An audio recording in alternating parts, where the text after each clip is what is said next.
after Roe. I've never lived in this type of era. You're the most anti-business governor I've ever seen. That's time. His running mate has said this in the past, that teaching the United States was built on stolen land. That is inappropriate for our schools. It's not true. Everything is so expensive now. Everything. Guys like John Fetterman take everything to the extreme. Why are we letting murderers out? I really wanted to come out, support Biden, support his agenda, support his policies. Republicans are going to crash the economy. The choice couldn't be clearer. The stakes couldn't be higher. The stakes couldn't be higher. You heard the president there. The stakes is high. You know them stakes is high, as De La Soul said. Welcome to reality. Times is hard, and the stakes is high. They really are. It really is. We have a big choice to make, and people are making it right now. Americans eyeing these midterms as a referendum on many issues: the economy, freedom, democracy itself.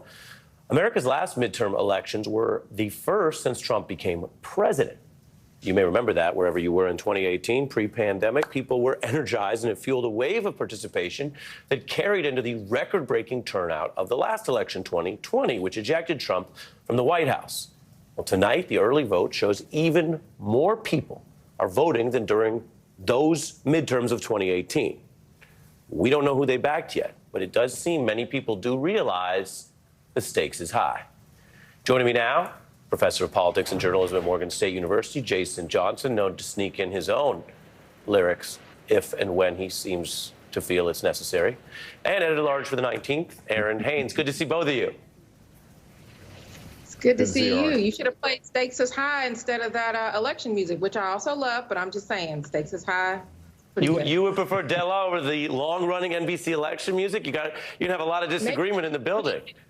They could remix the Stakes is High with the election music. I'm sure you can get somebody on that. You know what you're teaching me tonight, and I promised the viewers we're going to dive right into the race, but you're teaching me, Aaron, that you are to production as Jason is to the lyrical side. So you're thinking about the sonic part. Jason, you've brought a lot of wisdom to the table. I mentioned what's on the ballot because it is interesting. You know, everyone is sick and tired of hearing this is the most important thing ever. We heard that in 20. We heard it in 16. The midterms I mentioned of 18 was a big Trump backlash of people saying you got to get involved. And yet it does seem with everything I mentioned and the first election since Roe was overturned, the first Roe-related election in a half century of precedent, that people are really fired up. What do you see out there? People are really fired up, Ari. The question is, what are they fired up to do, right? Like, all these polls that keep saying it's a very important election say it's very important for both Democratic voters and independent voters and Republican voters. But they're all pushing for different kinds of things. And even if these people are turning out to vote in great numbers, and we've seen in Georgia, we've seen in Pennsylvania, and we've seen some of the early voting numbers that show that there's a tremendous amount of enthusiasm, we have no idea if all of the votes are going to be properly counted. We have no idea what kind of voter challenges you're going to see in places like Georgia. You have different counties in New Mexico right now that have thrown out voting machines because election deniers have said they don't trust voting machines. So we could see hand counts in places like Otero County that have 67,000 people. So the enthusiasm is there. But this might be a year where we don't know how the process is going to work. It is highly unlikely, even if we play an extended remix on election night, that we're going to have results on Tuesday, November 8th. It's much more likely it's going to take another week. Yeah. And as you say, and Steve has talked about this on our air, it's election month in many ways in the ramp up. And for the reasons you state, among others, it can take a while to count. To get to that, Aaron, let's just look at the number of Republicans who've doubted the last election results, which, of course, were certified and approved through the courts and all that. Over 270 Republicans writ large in all of the races casting doubt. Then you have Jon Stewart, known for his late-night satire of the news. Now he is in the news. He sat down with Arizona's Attorney General, who's been one of these Republican deniers. Take a look.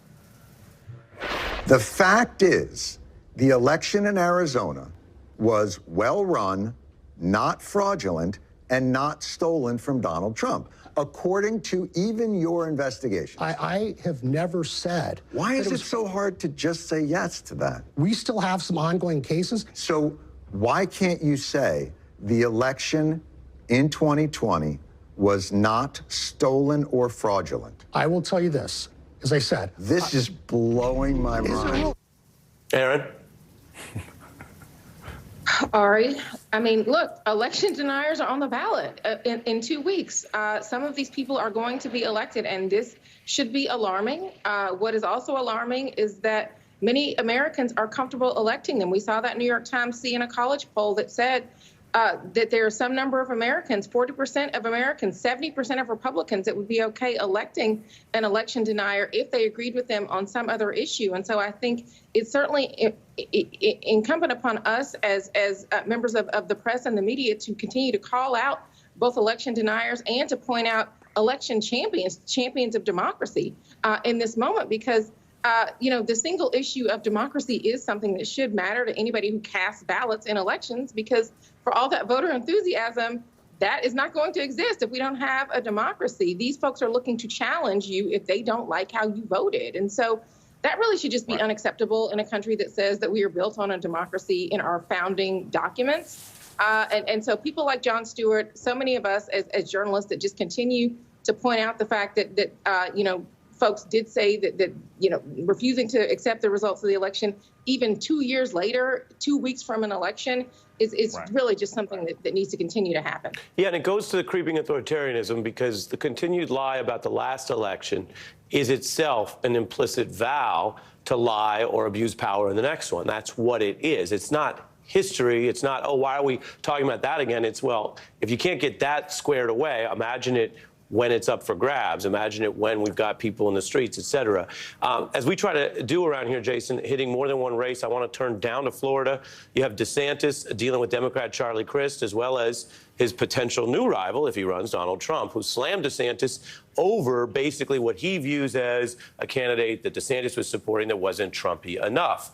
Now, we have these debates, and all sorts of stuff comes up, but one of the great traditions in debates is we still hear directly from the candidates. It's not just them in their bubble. It's not just their campaign ads. And so here you had Chris confronting DeSantis about the idea that everything, or a lot of what he's doing politically in Florida, is really about moving on to the next thing, running to try to be the Republican nominee. And does he want to tell the truth about that, or what does he want to say to Florida voters? Here's what happened.